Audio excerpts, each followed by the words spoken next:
Muy buenos días a todos los dominicanos y dominicanas. 7:01 en el sol de la mañana. No se sorprendan, me están escuchando a mí, Eury Cabral, porque nuestro hermano, amigo de siempre, Julio Martínez Pozo, está cumpliendo unos compromisos que tienen que ver con chequeos rutinarios de salud. Así es que estaré aquí haciendo los comentarios de este primer momento. 3 comentarios tenemos en el día de hoy, pero lógicamente empezar con la palabra de Dios, Proverbios 11:20. El Señor detesta a los de corazón retorcido, pero se deleita de los que tienen integridad.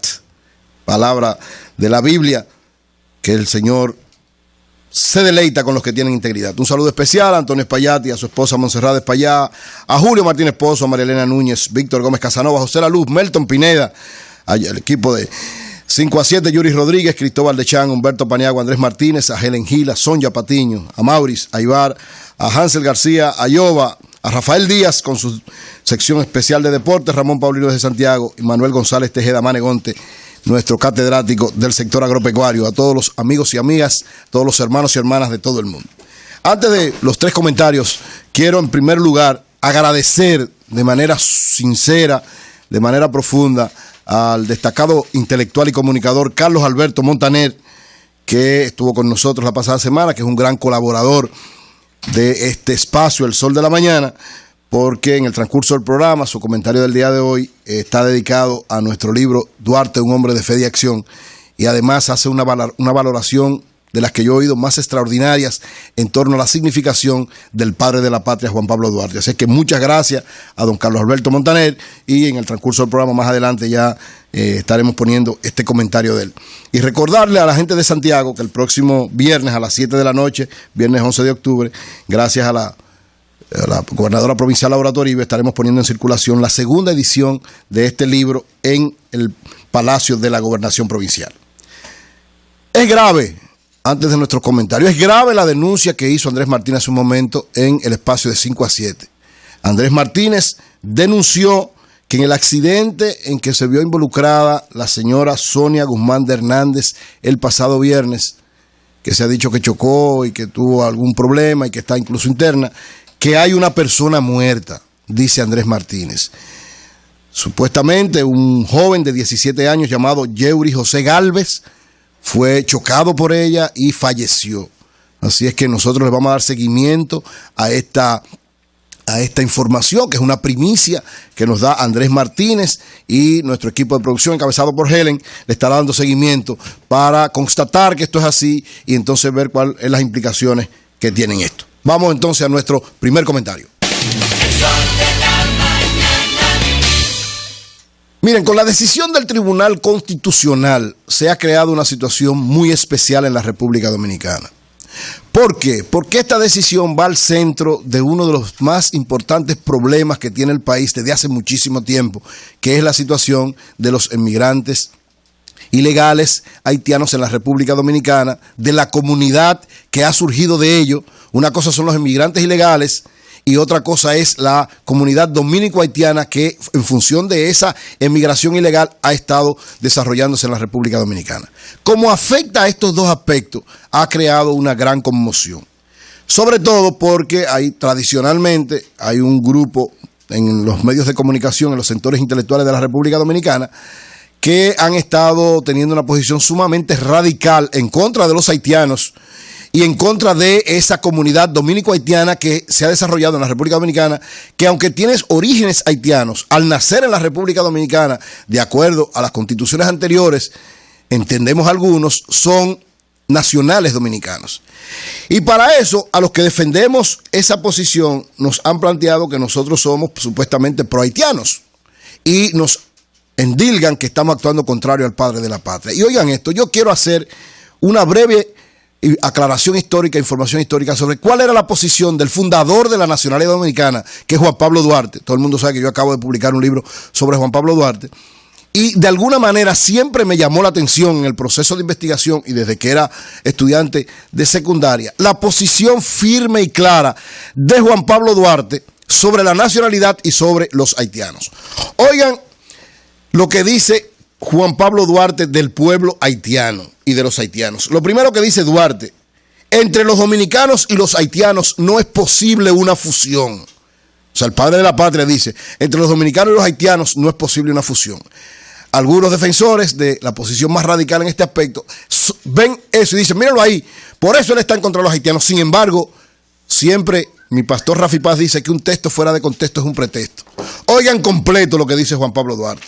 Yo admiro al pueblo haitiano desde el momento en que, recogiendo las páginas de su historia, lo encuentro luchando desesperadamente contra poderes excesivamente superiores y veo cómo los vence y cómo sale de la triste condición de esclavo para constituirse en una nación libre e independiente. Les reconozco poseedor de dos virtudes eminentes, el amor a la libertad y el valor. Pero los dominicanos que en tanta ocasión han vertido gloriosamente su sangre, lo habrán hecho solo para sellar la afrenta que en premio de su sacrificio le otorgan sus dominadores la gracia de besarles la mano. Es decir, él admira al pueblo haitiano. ¿A quiénes combaten los haitianos? A aquellos que están oprimiendo al pueblo haitiano, como los mismos que estaban oprimiendo al pueblo dominicano. Señores, los haitianos duraron 22 años gobernando la República Dominicana y no pudieron cambiarnos la nacionalidad. No pudieron cambiarnos nuestra cultura, no pudieron cambiarnos lo que somos, porque somos dos pueblos totalmente diferentes. Y aunque duraron 22 años gobernándonos, no es verdad que van a cambiar lo que nosotros somos. Entonces, Duarte tenía una visión clara de que no es posible esa fusión, pero que no se puede tener una actitud de odio. Él no desarrolló odio contra el pueblo haitiano.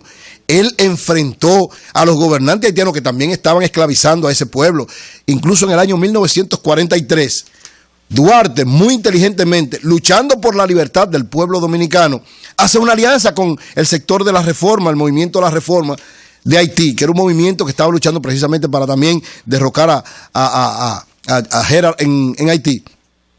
Y entonces, ¿qué hace él? Manda a Juan Nepomuceno Ravelo y a Ramón Matías Mella, lo manda precisamente a hacer una alianza con los haitianos, con ese movimiento de la reforma.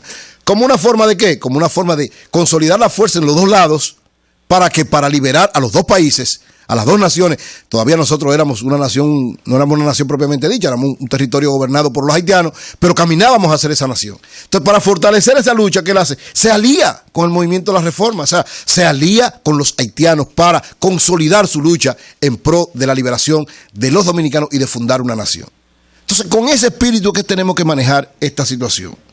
¿Por qué este fallo del Tribunal Constitucional, desde mi punto de vista, tiene muy buenas intenciones, pero varias equivocaciones? Es un fallo que busca resolver y en eso deben ser valorados los miembros del Tribunal Constitucional.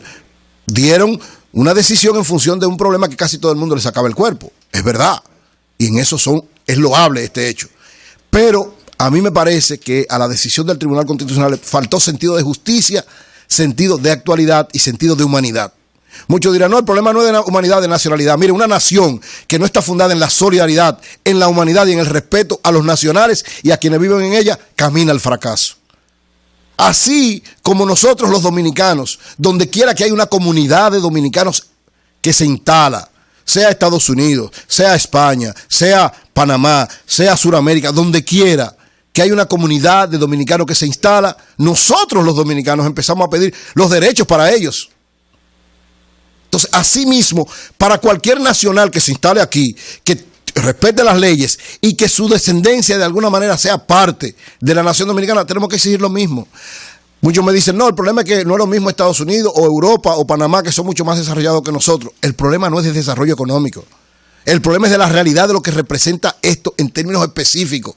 Lo económico lo discutimos luego. El problema es ser justo, ser humanos y ser claro en respeto a las leyes. Entonces, esta decisión del Tribunal Constitucional, desde mi punto de vista, y avalando de alguna manera, asumiendo lo que plantearon las dos juezas que expresaron su voto disidente, la jueza Isabel Bonilla y la jueza Cata Miguelina Jiménez, ellas dos hacen dos argumentos que para mí son muy válidos. Yo el pasado jueves o viernes estuve en el Tribunal Constitucional conversando en un encuentro de comunicadores que hizo Milton Ray Guevara, el presidente del Tribunal Constitucional, que es mi amigo, que sé que es un hombre muy honesto, un hombre sumamente recto, que no va a hacer nada con intenciones aviesas ni contrarias a lo que debe ser. Al hablar con él, por lo menos algunas dudas de radicalismo que veía en la decisión me fueron despejadas, pero el centro de lo que yo entiendo que es la falla de esta decisión la mantuve. Y se lo dije incluso al propio presidente del Tribunal Constitucional. ¿Cuáles son esas dos? Los dos elementos que son fundamentales también en el voto disidente de Katia Miguelina Jiménez y de Isabel Bonilla. El primero, la definición del tránsito. ¿Qué hace el Tribunal Constitucional? Bueno, que asume la definición que en el 2005 dio la Suprema Corte de Justicia sobre lo que es un tránsito en la República Dominicana, en el caso específico de la República Dominicana. Porque la Constitución de 1996, de 1966, que es la que sirve de base para el caso de Juliana, que es el tema que lleva a esta decisión, o sea, discutir la situación de Juliana del Quis, Pierre, y en función de eso entonces toman la decisión general. Al definir el tránsito, que era una de las cosas que, bueno, en el 2005 lo definió la Suprema Corte de Justicia, porque el artículo 11 de numeral 1 de la Constitución de 1966, que es la que sirve de base para este caso, dice: todas las personas, son dominicanos todas las personas que nacieran en el territorio de la República, con excepción de los hijos legítimos de los extranjeros residentes en el país en representación diplomática o los que estén de tránsito en él. Entonces, el problema es discutir el tránsito. De acuerdo a la Real Academia de la Lengua, el tránsito se define de la forma siguiente: una persona está en tránsito cuando viaja de un punto a otro, se encuentra esperando un transbordo en un aeropuerto intermedio entre la ciudad de salida y la ciudad de llegada.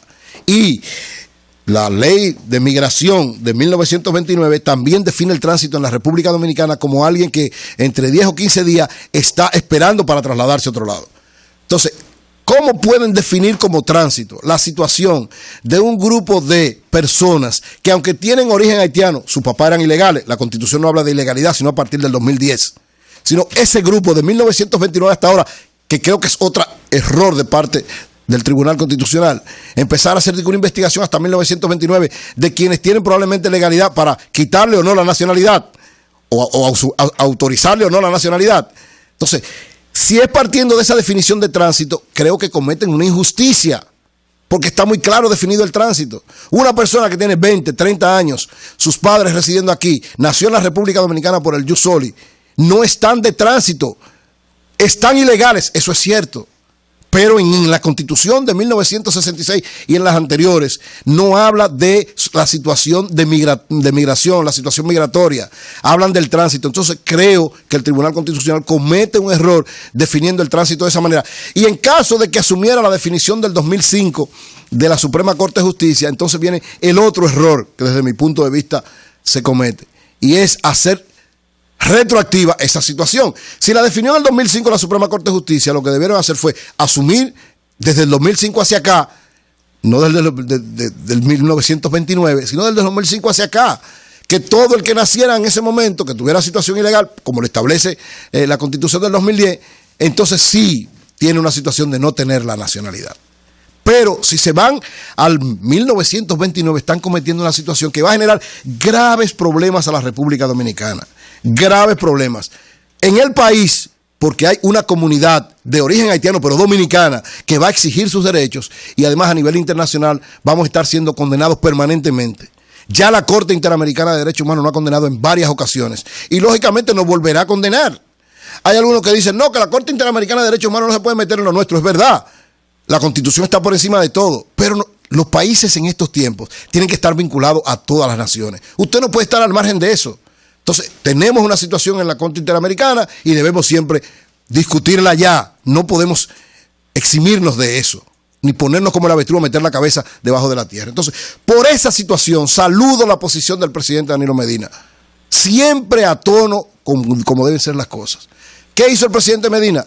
Recibió a la comisión, a una comisión de personas que están trabajando, que están preocupados, que trabajan con esa comunidad dominicana de ascendencia haitiana, y le expresó que va a hacer consulta a los diversos sectores. Lógicamente él no puede interferir, y en eso estamos todos de acuerdo, no puede interferir en otro poder del Estado, porque aquí hay separación de poderes, pero el presidente, que es el gobierno el que va a recibir la mayor situación difícil, porque es el al que van a condenar en todos los sitios. Van a condenar el país, pero el gobierno va a ser responsable de esa condena. Entonces el presidente tiene que tener una preocupación ante esto. Y yo saludo esta decisión del presidente Danilo Medina de que va a iniciar consulta, porque yo creo que eso es lo conveniente. No para variar la Constitución. Yo estoy totalmente de acuerdo con lo que dice la Constitución a partir del 2010, que se toma la situación migratoria de los haitianos. A partir del 2010 sí, pero antes no. Entonces, yo estoy de acuerdo con la regularización, totalmente de acuerdo. Y qué bueno que el Tribunal Constitucional ya llamó al gobierno a que haga el Plan Nacional de Regularización. Yo estoy totalmente de acuerdo con eso. Y creo que ese es un problema que hay que enfrentarlo, que hay que documentar a todos los haitianos, que hay que ponerlo a pagar impuestos, que hay que ponerlo a respetar todas las leyes dominicanas. Es decir, yo estoy totalmente de acuerdo con eso. El que viene como inmigrante a la República Dominicana tiene que cumplir con las leyes. Eso es correcto. Ahora, lo que no se puede cometer una acción de injusticia, de inhumanidad y sobre todo un irrespeto a las mismas normas dominicanas. Eso es lo que creo. Pienso que la posición de los que defendemos esta posición está inspirada precisamente en ese espíritu duartiano de respetar al pueblo haitiano y de que nuestra nacionalidad bajo ninguna circunstancia va a perderse. No es verdad que los Estados Unidos han perdido su identidad nacional porque tienen 100 millones de inmigrantes. Eso no es verdad. Ya eso no es posible en ningún lado. Nuestra identidad nadie nos la puede quitar. Ahora, lo que no se le puede quitar a esos dominicanos que nacieron en base al jus soli, aunque tengan ascendencia haitiana, su condición como tal, porque estaríamos cometiendo un abuso histórico. Segundo tema, el presupuesto del año 2014. Miren, se ha generado también una gran situación con esto. Hoy inicia la discusión en la Cámara de Diputados y lógicamente también el Senado lo discutirá. Hay un gran resquemor de parte de una gran cantidad de senadores, sobre todo, incluso se expresaron muy duro en contra del gobierno y hasta del presidente de la República, porque sus obras no están incluidas. Hay sectores como los médicos, las enfermeras, los maestros que están preocupados porque no se planteó aumentos para ellos. Es decir, hay una situación especial con este presupuesto. Yo creo que en la discusión, tanto las cámaras legislativas como los diversos sectores que están pidiendo variación de este presupuesto, tienen que tener criterios sensatos y hay que actuar siempre con ecuanimidad y poniéndose en el otro lado. Yo siempre digo, la mejor forma de tú entender la validez o no de tus posiciones es cuando tú te pones en la posición del otro, cuando tú te colocas donde el otro está. Entonces, miren, este presupuesto, independientemente de esas cosas que tiene varios elementos muy, muy positivos. Se ratifica el 4% para la educación. Siempre hemos dicho que las naciones que se desarrollan en estos tiempos son aquellas que son coherentes en mantener una inversión permanente en la educación, en cualificar cada vez más a los maestros, en preparar las condiciones para que aumente la preparación de los estudiantes, en que más gente se vaya preparando, en que vaya más inversión en la educación.